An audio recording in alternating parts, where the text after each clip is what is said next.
یوحنا کی انجیل اور اس کا 12واں باب جو 50 آیات پر مشتمل ہے۔ پھر یسوع فسح سے 6 روز پہلے بیت انیا میں آیا، جہاں لازر تھا جسے یسوع نے مردوں میں سے جلایا تھا۔ وہاں انہوں نے اس کے واسطے شام کا کھانا تیار کیا، اور مرتھا خدمت کرتی تھی، مگر لازر ان میں سے تھا جو اس کے ساتھ کھانا کھانے بیٹھے تھے۔ پھر مریم نے جٹاماسی کا آدھ سیر خالص اور بیش قیمت عطر لے کر یسوع کے پاؤں پر ڈالا، اور اپنے بالوں سے اس کے پاؤں پونچھے، اور گھر عطر کی خوشبو سے مہک گیا۔ مگر اس کے شاگردوں میں سے ایک شخص یہودا اسکریوتی جو اسے پکڑوانے کو تھا، کہنے لگا، یہ عطر 300 دینار میں بیچ کر غریبوں کو کیوں نہ دیا گیا؟ اس نے یہ اس لیے نہ کہا کہ اس کو غریبوں کی فکر، بلکہ اس لیے کہ چور تھا، اور چونکہ اس کے پاس ان کی تھیلی رہتی تھی، اس میں جو کچھ پڑتا وہ نکال لیتا تھا۔ پس یسوع نے کہا کہ اسے یہ عطر میرے دفن کے دن کے لیے رکھنے دے، کیونکہ غریب غربا تو ہمیشہ تمہارے پاس ہے، لیکن میں ہمیشہ تمہارے پاس نہ رہوں گا۔ پس یہودیوں میں سے عوام یہ معلوم کر کے کہ وہ وہاں ہے، نہ صرف یسوع کے سبب سے آئے، بلکہ اس لیے بھی کہ لازر کو دیکھے جسے اس نے مردوں میں سے جلایا تھا۔ لیکن سردار کاہنوں نے مشورہ کیا کہ لازر کو بھی مار ڈالیں، کیونکہ اس کے باعث بہت سے یہودی چلے گئے اور یسوع پر ایمان لائے۔ دوسرے دن بہت سے لوگوں نے جو عید میں آئے تھے، یہ سن کر کے یسوع یروشلیم میں آتا ہے، کھجور کی ڈالیاں لیں اور اس کے استقبال کو نکل کر پکارنے لگے کہ ہوشانا، مبارک ہے وہ جو خداوند کے نام پر آتا ہے، اور اسرائیل کا بادشاہ ہے۔ جب یسوع کو گدھے کا بچہ ملا تو اس پر سوار ہوا، جیسا کہ لکھا ہے کہ اے سیون کی بیٹی مت ڈر، دیکھ تیرا بادشاہ گدھے کے بچے پر سوار ہوا آتا ہے۔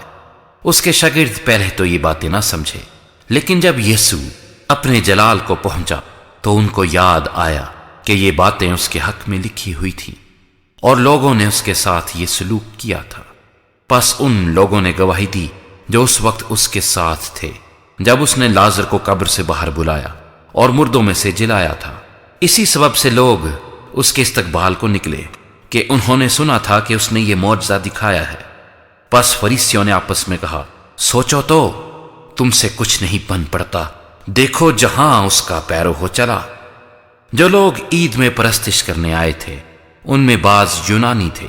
پس انہوں نے فلپس کے پاس جو بیت سیدہ گلیل کا تھا آ کر اس سے درخواست کی کہ جناب ہم یسوع کو دیکھنا چاہتے ہیں۔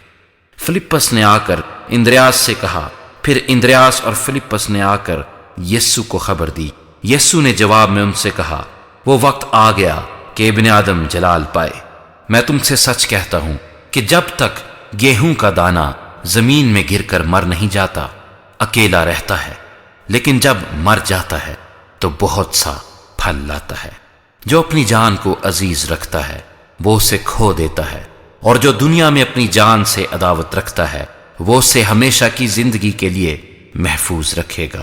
اگر کوئی شخص میری خدمت کرے تو میرے پیچھے ہو لے، اور جہاں میں ہوں وہاں میرا خادم بھی ہوگا۔ اگر کوئی میری خدمت کرے تو باپ اس کی عزت کرے گا۔ اب میری جان گھبراتی ہے، پس میں کیا کہوں؟ اے باپ، مجھے اس گھڑی سے بچا، لیکن میں اسی سبب سے تو اس گھڑی کو پہنچا ہوں۔ اے باپ، اپنے نام کو جلال دے۔ پس آسمان سے آواز آئی کہ میں نے اس کو جلال دیا ہے اور پھر بھی دوں گا۔ اور جو لوگ کھڑے سن رہے تھے انہوں نے کہا کہ بادل گرجا، اوروں نے کہا کہ فرشتہ اس سے ہم کلام ہوا۔ یسوع نے جواب میں کہا کہ یہ آواز میرے لیے نہیں بلکہ تمہارے لیے آئی ہے۔ اب دنیا کی عدالت کی جاتی ہے، اب دنیا کا سردار نکال دیا جائے گا، اور میں اگر زمین سے اونچے پر چڑھایا جاؤں گا تو سب کو اپنے پاس کھینچوں گا۔ اس نے اس بات سے اشارہ کیا کہ میں کس موت سے مرنے کو ہوں۔ لوگوں نے اس کو جواب دیا کہ ہم نے شریعت کی یہ بات سنی ہے کہ مسیح ابد تک رہے گا، پھر تو کیوں کر کہتا ہے کہ ابن آدم کا اونچے پر چڑھایا جانا ضرور ہے؟ یہ ابن آدم کون ہے؟ پس یسوع نے ان سے کہا کہ اور تھوڑی دیر تک نور تمہارے درمیان ہے، جب تک نور تمہارے ساتھ ہے چلے چلو، ایسا نہ ہو کہ تاریکی تمہیں آ پکڑے، اور جو تاریکی میں چلتا ہے وہ نہیں جانتا کہ کدھر جاتا ہے۔ جب تک نور تمہارے ساتھ ہے نور پر ایمان لاؤ تاکہ نور کے فرزند بنو۔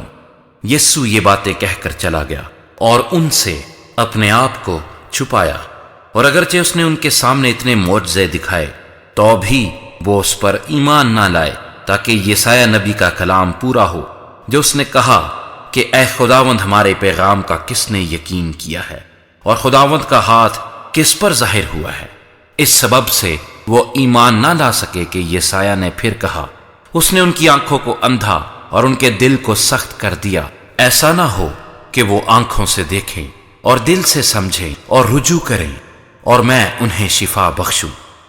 یسایہ نے یہ باتیں اس لیے کہیں کہ اس نے اس کا جلال دیکھا اور اس نے اسی کے بارے میں کلام کیا، تو بھی سرداروں میں سے بھی بہترے اس پر ایمان لائے، مگر فریسیوں کے سبب سے اقرار نہ کرتے تھے، تا ایسا نہ ہو کہ عبادت خانے سے خارج کیے جائیں، کیونکہ وہ خدا سے عزت حاصل کرنے کی نسبت انسان سے عزت حاصل کرنا زیادہ چاہتے تھے۔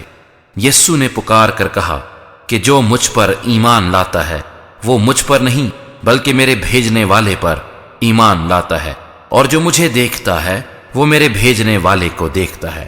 میں نور ہو کر دنیا میں آیا ہوں تاکہ جو کوئی مجھ پر ایمان لائے اندھیرے میں نہ رہے۔ اگر کوئی میری باتیں سن کر ان پر عمل نہ کرے تو میں اس کو مجرم نہیں ٹھہراتا، کیونکہ میں دنیا کو مجرم ٹھہرانے نہیں بلکہ دنیا کو نجات دینے آیا ہوں۔ جو مجھے نہیں مانتا اور میری باتوں کو قبول نہیں کرتا اس کا ایک مجرم ٹھہرانے والا ہے، یعنی جو کلام میں نے کیا ہے آخری دن وہی اسے مجرم ٹھہرائے گا، کیونکہ میں نے کچھ اپنی طرف سے نہیں کہا بلکہ باپ جس نے مجھے بھیجا اسی نے مجھ کو حکم دیا ہے کہ کیا کہوں اور کیا بولوں، اور میں جانتا ہوں کہ اس کا حکم ہمیشہ کی زندگی ہے۔ بس جو کچھ میں کہتا ہوں جس طرح باپ نے مجھ سے فرمایا ہے اسی طرح کہتا ہوں۔